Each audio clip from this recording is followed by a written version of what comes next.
श्री हनुमान जी महाराज को पवन पुत्र क्यों कहा जाता है? अरे अंजना नंदन, केसरी नंदन हनुमान जी, लेकिन आपने देखा होगा कि ज्यादातर उनको पवन पुत्र ही कहा जाता है।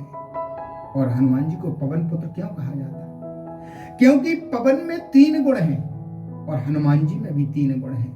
हवा में 3 गुण होते हैं। हवा में एक होता है प्राण, एक होता है सर्वव्यापकता और तीसरा होता है बल।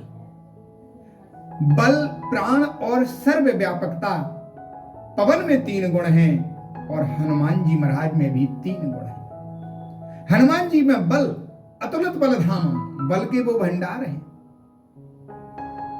हनुमान जी महाराज में सर्वव्यापकता है, अर्थात यत्र यत्र रघुनाथ कीर्तनम तत् तत् कृष्ण मध्य काजलम। और तीसरा प्राण, लक्ष्मण जी के भी प्राण हनुमान जी महाराज ने ही बताए, सीता जी के भी प्राण हनुमान जी महाराज ने ही बताए, क्योंकि अशोक वाटिका में वो अपने प्राण त्यागने, उन्होंने त्रिजटा से कहा था कि आप लकड़ियां बीन करके चिता बना दो, मैं बना लेती हूं, आप अग्नि दे देना।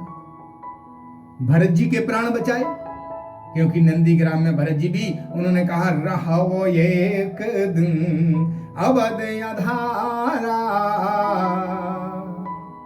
एक दिन ही केवल शेष बचा है, लेकिन परमात्मा नहीं आए।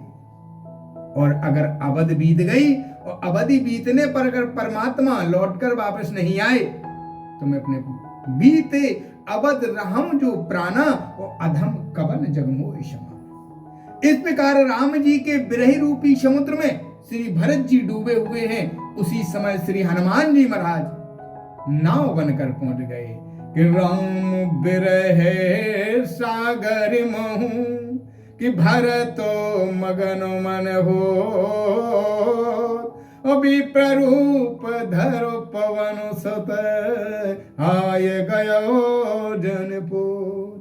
राम जी के विरह रूपी सागर में डूबते हुए भरत जी को नाव रूपी हनुमान जी पहुंचे, इसलिए हनुमान जी महाराज ने भरत जी के प्राण बचाए, सीता जी के प्राण बचाए और लक्ष्मण जी के प्राण बचाए। इसलिए पवन में 3 गुण हैं, 3 गुण हनुमान जी में हैं, प्राण, बल, सर्वव्यापकता, और 3 गुण पवन में हैं और तीनों गुण हनुमान जी में हैं। इसलिए श्री हनुमान जी महाराज को पवन पुत्र कहा जाता है।